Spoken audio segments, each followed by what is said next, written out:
दोस्तों, income tax department के द्वारा नए नोटिस जारी कर दिए गए हैं सेक्शन 148A के अंतर्गत। तो आपको ध्यान से चेक करना है, अदरवाइज भारी पेनल्टी लग सकती है। नोटिस को नज़रअंदाज बिल्कुल भी ना करें, इसे बहुत सीरियसली आपको लेना है। इसके बारे में इस वीडियो में डिस्कशन करेंगे, वीडियो को अंत तक जरूर देखिएगा। दोस्तों, रेगुलर अपडेट के लिए CS Satbir Singh YouTube channel को सब्सक्राइब कर लें ताकि आपको टैक्स के रेगुलर अपडेट मिलते रहें और आप इनकम टैक्स की कॉम्प्लायंस कर पाएँ। दोस्तों, जैसा कि आप देख ये नोटिस है जो कि इनकम टैक्स डिपार्टमेंट ने जारी किया है। आप देख सकते हैं 26 मार्च को ये नोटिस ईमेल पे भेज दिया गया है टैक्स पेयर को। तो सबसे पहले आपको लास्ट का जो incometax.gov.in डोमेन है चेक करना है कि नोटिस जो है ऑफिशियल ईमेल आईडी से ही आया है। दोस्तों, इसमें पैन नंबर दिया गया है, असेसमेंट ईयर दिया गया है जिसके लिए कि नोटिस जारी किया गया है। असेसमेंट ईयर 23-24 का मतलब है फाइनेंशियल ईयर 22-23, यानी कि 1 अप्रैल 23 से 31 मार्च 24 के बीच में टैक्स पेयर को जो इनकम हुई है उसके लिए शो को नोटिस जारी किया गया है। और इसमें अटैचमेंट भी दी गई है, नोटिस अटैच करके दिया गया है। जब आप नोटिस दोस्तों, ये नोटिस को आप देखते ध्यान से तो आप चेक करेंगे कि यहाँ पे टैक्स पेयर की जो इन्फॉर्मेशन है वो ली गई है इनकम टैक्स ऑफिसर के द्वारा। जैसे कि उन्होंने GST 3B में जो सेल रिपोर्ट की है, GST 1 में जो सेल रिपोर्ट की है, जो उसका 26 इसमें TDS आ रहा है, वो सभी यहाँ पे टोटल करके दिया गया है। और ये कहा जा रहा है कि इतने की इनकम स्केप होगी असेसमेंट से, जो कि सही नहीं है।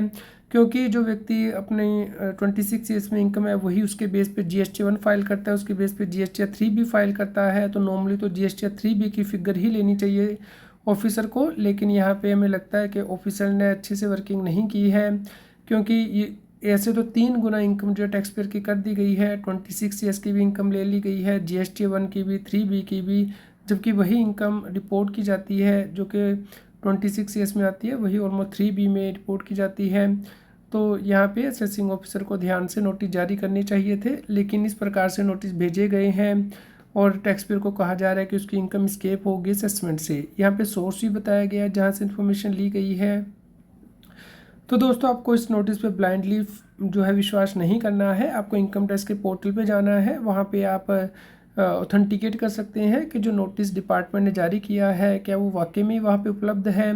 और इनकम टैक्स के पोर्टल पे लॉगिन करके भी ऑप्शन दी गई है। ई प्रोसीडिंग के अंतर्गत आप नोटिस एंड ऑर्डर देख सकते हैं। तो दोस्तों, यहाँ पे हमने इनकम टैक्स के पोर्टल पे लॉगिन किया, पेंडिंग एक्शन में गए और यहाँ पे ई प्रोसीडिंग पे प्रेस किया। तो आप देख सकते हैं इस प्रकार से नोटिस आपको दिखेगा। फाइनेंशियल ईयर 22-23 के लिए सेक्शन 148A के अंतर्गत जारी किया गया है। यहाँ पे आप ऑथराइज्ड रिप्रेजेंटेटिव को ऐड कर सकते हैं, जैसे कि CA को या फिर किसी एडवोकेट को, टैक्स प्रोफेशनल को, कि वो आपके बिहाफ पे इस नोटिस का रिप्लाई करें। यहाँ पे व्यू नोटिस एंड ऑर्डर पे प्रेस करके आप देख सकते हैं कि क्या नोटिस जारी किया गया है। आपको इसे डाउनलोड करके रखना है और टाइमली एक्शन लेना है। तो हमने जब इस नोटिस को ओपन किया तो दोस्तों, इस नोटिस में डेट दी हुई है कि कब तक आपको रिप्लाई करना है। तो 10 अप्रैल को रिप्लाई करने के लिए कहा जा रहा है, 26 मार्च को जारी किया गया है। तो ऑलमोस्ट 15 दिन का टाइम दिया गया है नोटिस को रिप्लाई करने के लिए। और कहा गया है कि टैक्स पेयर से related information income tax department को मिली है कि उसकी इनकम स्केप होगी असेसमेंट से। और डिटेल में जो नोटिस है वो यहाँ पे लगाया गया है कि क्यों टैक्स पेयर की असेसमेंट की जाएगी, ये नोटिस क्यों जारी किया गया है। तो दोस्तों, पहले तो 148A का नोटिस भेजा जाता है, उसके बाद 148 का नोटिस भेजा जाता है। तो पहले टैक्स पेयर को जानकारी दी जाती है कि उससे रिलेटेड इन्फॉर्मेशन मिली है डिपार्टमेंट को, तो अगर टैक्स पेयर रिप्लाई करना चाहे तो रिप्लाई कर सकता है। तो दोस्तों, मैं आपको पूरा प्रोसीजर यहाँ पे बता देता हूँ। सेक्शन 148A का नोटिस पहले जारी होगा जो कि प्रीलिमिनरी इंक्वायरी है, जो कि इनकम टैक्स ऑफिसर कर रहा है कि उससे रिलेटेड इन्फॉर्मेशन मिली है। उसके बाद वो ऑर्डर पास करेगा कि टैक्स पेयर की असेसमेंट की जाएगी। तो सेक्शन 148 के अंतर्गत नोटिस जारी किया जाएगा, जिसमें कि टैक्स पेयर को कहा जाएगा कि अपनी रिटर्न दोबारा फाइल करे। तो 139 सेक्शन के अंतर्गत टैक्स पेयर को अपनी रिटर्न फाइल करनी होगी। और उसके बाद income tax officer scrutiny notice जारी करेगा सेक्शन 143 सब सेक्शन 2 के अंतर्गत।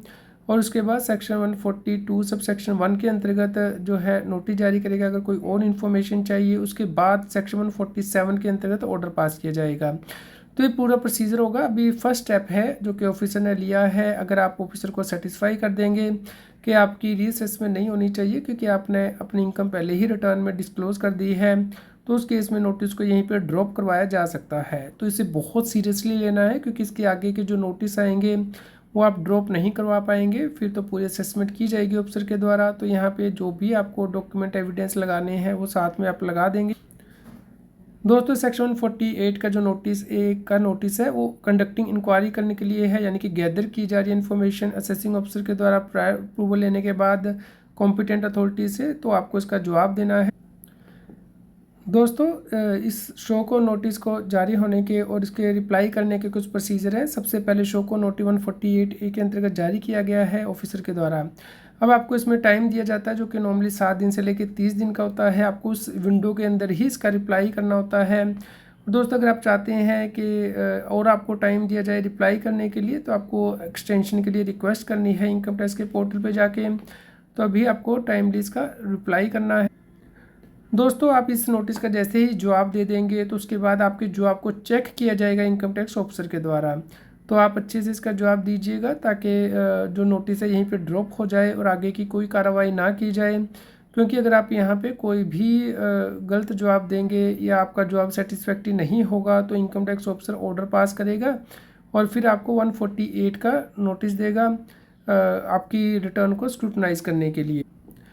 तो अभी जो असेसिंग ऑफिसर आपका जवाब है वो चेक करेगा, अगर वो इससे सेटिस्फाई हो जाएगा तो यहीं पे जो है ड्रॉप कर देगा प्रोसीडिंग्स, लेकिन यहाँ पे उसे स्पीकिंग ऑर्डर पास करना होगा। तो दोस्तों उसके बाद वो कॉम्पिटेंट अथॉरिटी से अप्रूवल लेने के बाद फाइनल ऑर्डर पास करेगा कि क्या वो सेटिस्फाइड है आपके रिप्लाई से या फिर वो फर्दर एक्शन लेना चाहता है, यानी कि आपको नोटिस जारी करेगा जिसका कि आपको जवाब देना होगा।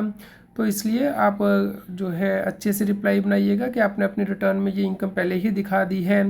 नॉर्मली दोस्तों अगर आपने इनकम टाइमली नहीं दिखाई है तो उस केस में नोटिस जारी किया जाता है।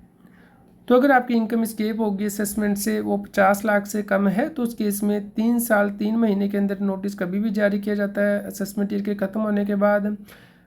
लेकिन अगर आपकी इनकम 4 लाख से ज़्यादा स्केप हो गई है तो उस केस में 5 साल 3 महीने के अंदर कभी भी नोटिस जारी कर सकता है इनकम टैक्स ऑफिसर। तो 148 का नोटिस जारी करने से पहले 148A के अंतर्गत आपसे इन्फॉर्मेशन गैदर की जा रही है। तो दोस्तों अगर आप रिटर्न में इनकम दिखा चुके हैं तो उस केस में अब ये नोटिस जारी नहीं किए जा सकते हैं, क्योंकि आपकी इनकम स्केप ही नहीं है असेसमेंट से। क्योंकि जब आप रिटर्न फाइल कर देते हैं तो उस फाइनेंशियल ईयर के ख़त्म होने के बाद 3 महीने के अंदर जो है वो ऑफिसर को स्क्रूटनी करनी होती है रिटर्न की। अगर उसने नहीं की है तो अभी ये नहीं कह सकता कि आपकी इनकम स्केप होगी असेसमेंट से। कोई एडिशनल इनकम उसके पास आनी चाहिए जो कि स्केप होगी असेसमेंट से, जो पुरानी इनकम ऑलरेडी डिस्क्लोज कर चुके हैं रिटर्न में, उसके लिए अब ये नोटिस जारी नहीं किए जा सकते हैं।